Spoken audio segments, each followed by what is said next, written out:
Welcome to Life Stories, where we bring you inspiring and emotional tales that touch the heart and remind us of the strength of the human spirit.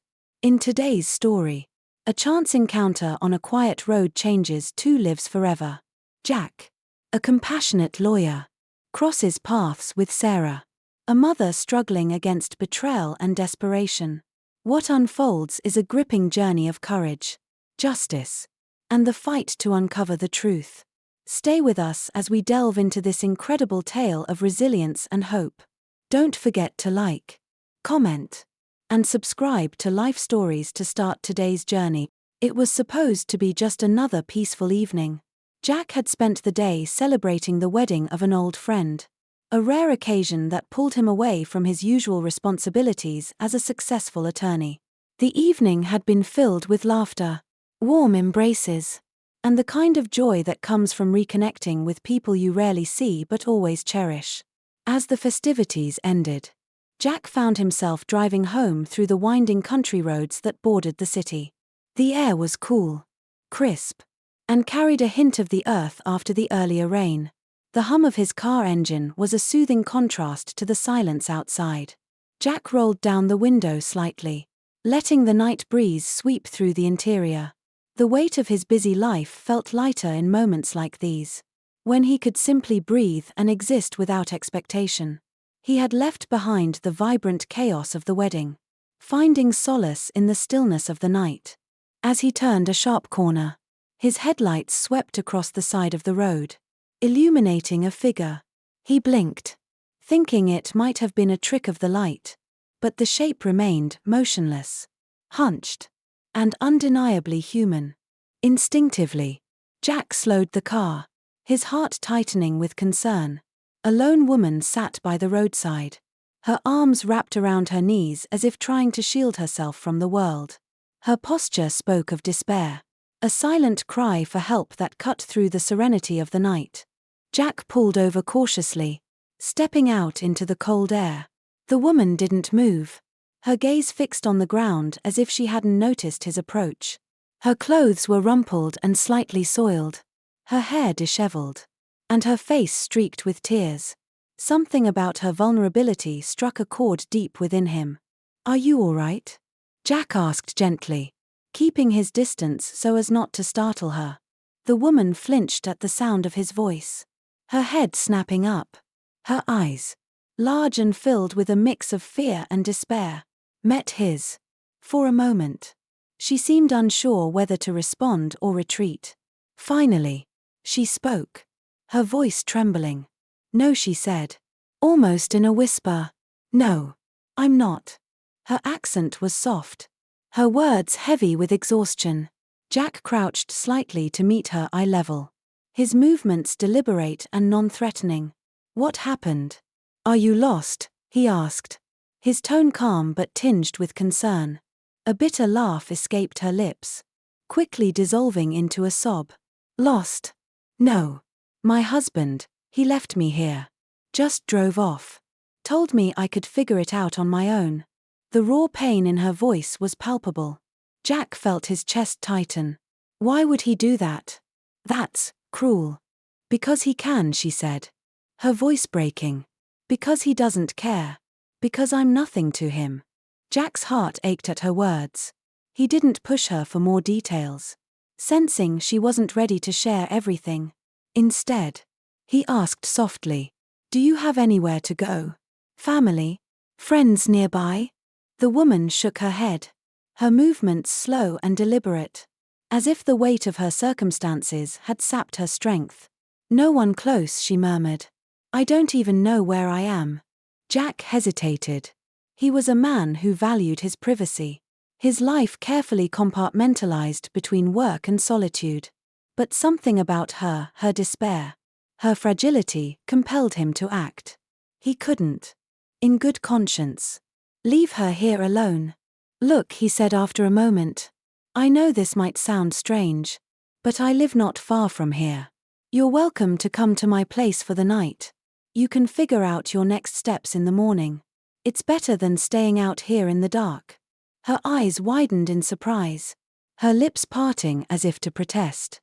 "Why?" she asked, her voice cautious. "Why would you do that for me?" Jack offered a small, reassuring smile. "Because everyone deserves a little help sometimes. And it's not safe out here. I promise, no strings attached."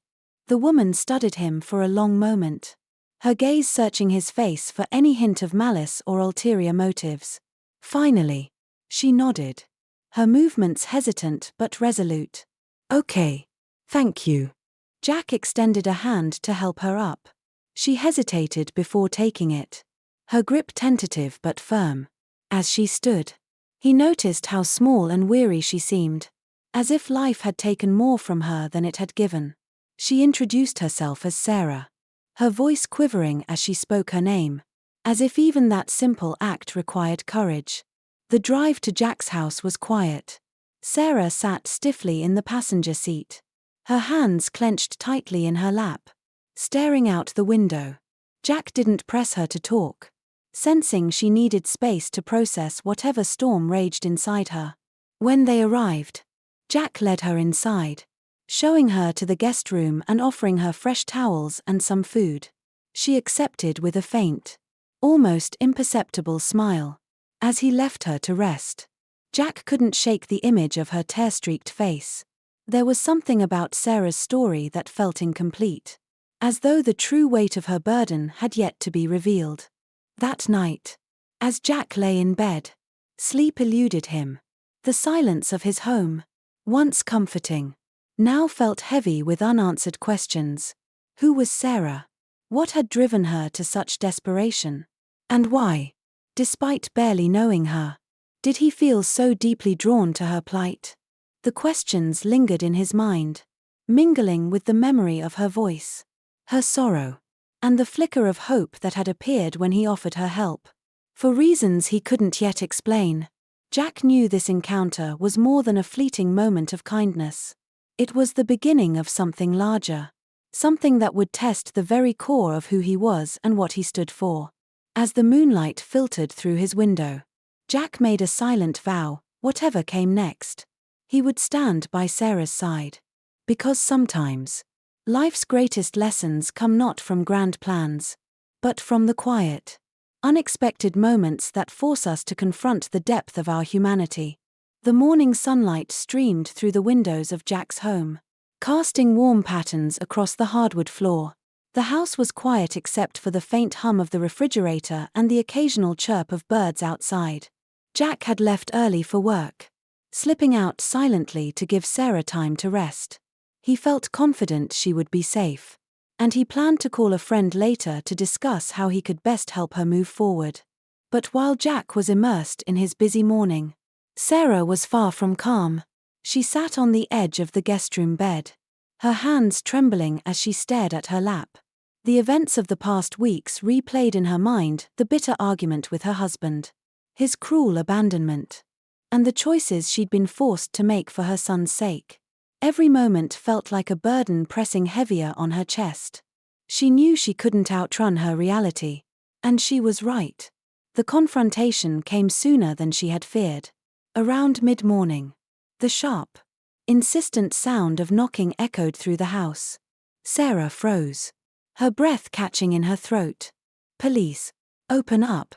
The voice outside was firm and commanding, laced with authority. Her pulse quickened. She darted to the window, peeking through the curtain.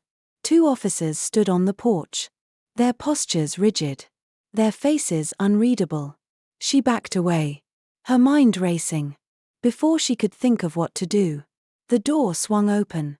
Jack had left it unlocked in his rush to leave, and now heavy footsteps filled the house. "Clear the living room," one officer called out. "The suspect should be here." The word suspect hit Sarah like a punch to the gut. Her heart pounded as she pressed herself against the wall, her mind spiraling into panic. Moments later, the officers burst into the guest room. Their hardened expressions made her feel as though she were already guilty. "Sarah Henderson," one of them barked, his tone cold. "You're under arrest for the robbery of Pine Valley Bank. Stand up and put your hands where I can see them." Her legs felt like jelly, but she forced herself to stand. Her hands trembled as she raised them in the air. "I didn't hurt anyone," she stammered. "Please. Just listen." "Save it for court," the second officer snapped, his voice sharp with disdain. "Turn around and face the wall." As they cuffed her, Sarah could feel her humiliation mounting. She heard one of them mutter under his breath, "Figures." Another one thinking she could outsmart the system.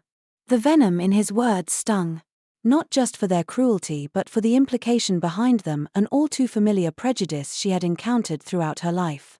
But Sarah bit her lip, refusing to let them see her cry. The march to the patrol car felt endless.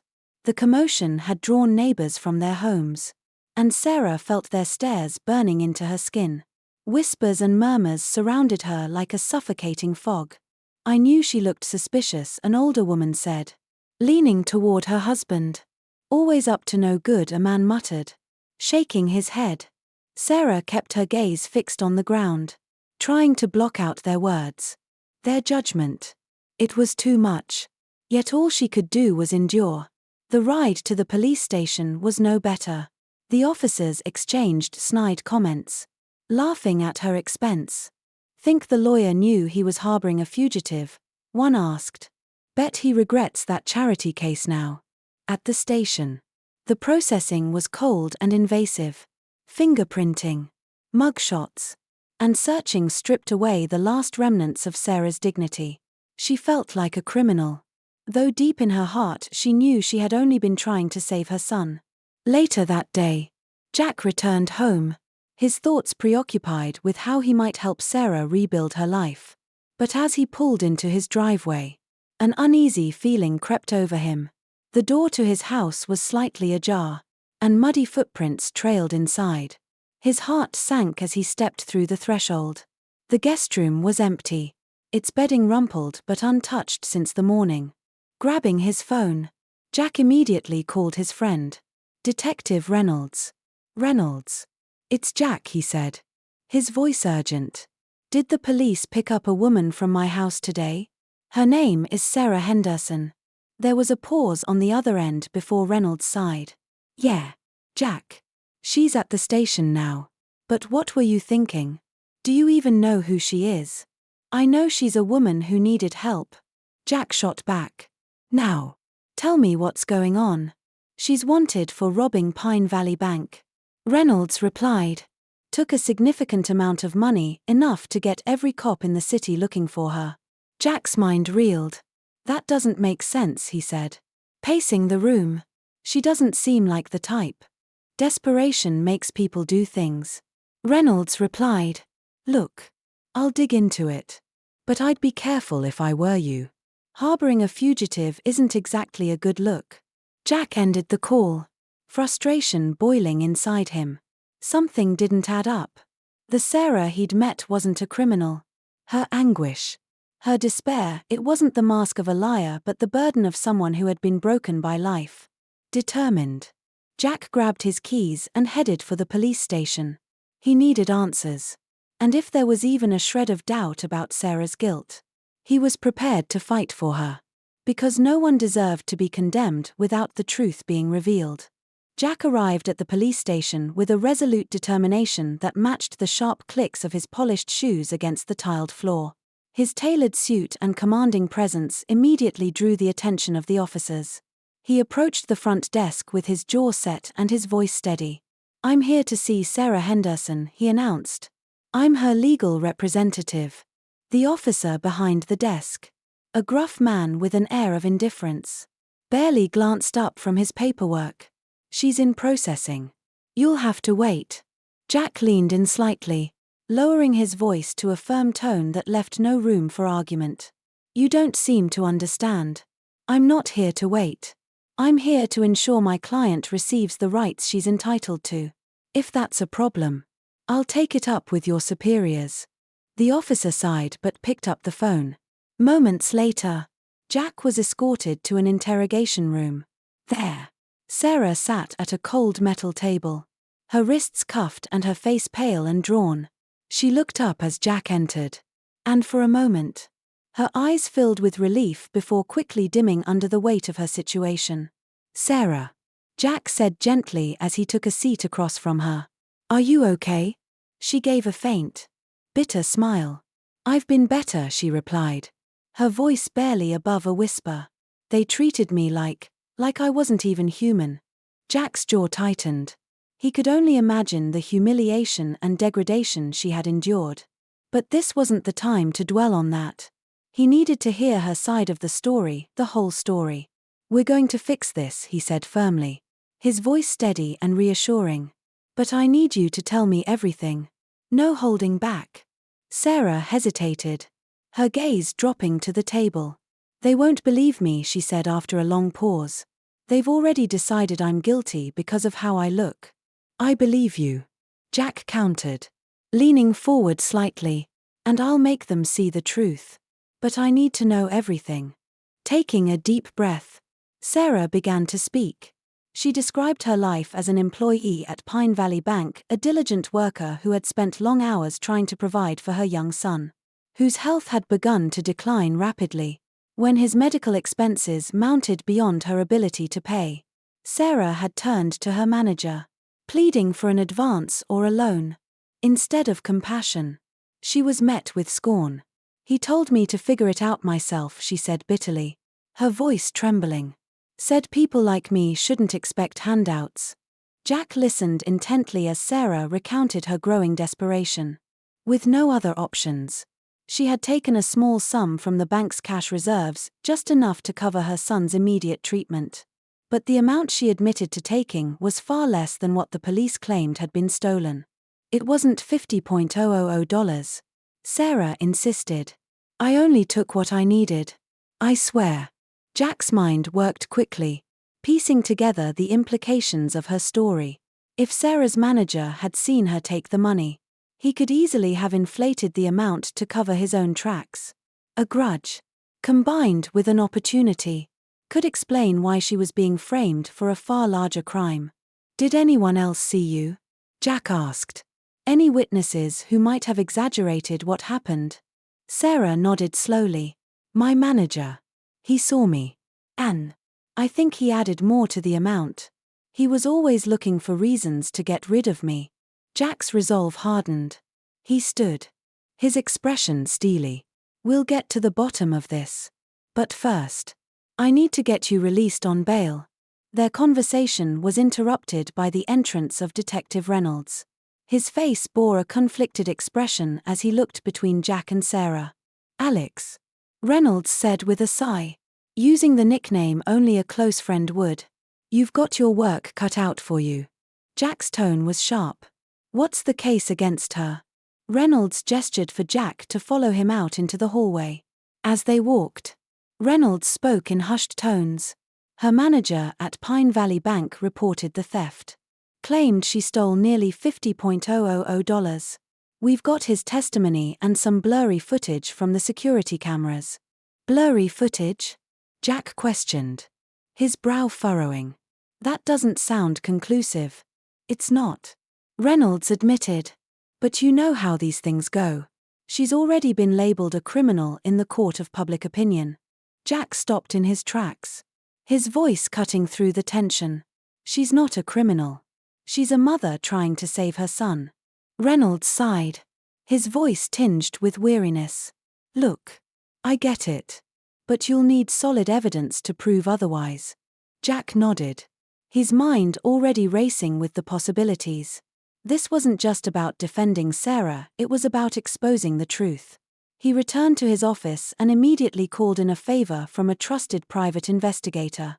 If there were gaps in the prosecution's case, Jack intended to find them and bring the truth to light.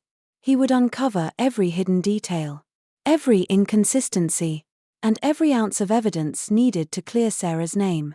This wasn't just a legal battle, it was a fight for justice. In the end, Sarah was acquitted, and the real culprit, the corrupt bank manager, was brought to justice. The courtroom's tension melted into relief as the jury delivered their not guilty verdict, and tears of gratitude streamed down Sarah's face. Jack had not only defended her but also restored her dignity, proving that truth and compassion could triumph even in a flawed system. Sarah's story became a symbol of resilience. inspiring others to believe in second chances and the power of standing up for what is right. Months later, she and her son began rebuilding their lives, with Jack remaining a steadfast ally. Stories like Sarah's remind us of the impact kindness and courage can have on a person's life. If this moved you, don't forget to like, comment, and subscribe to Life Stories for more powerful tales that inspire change and hope. Thank you for watching.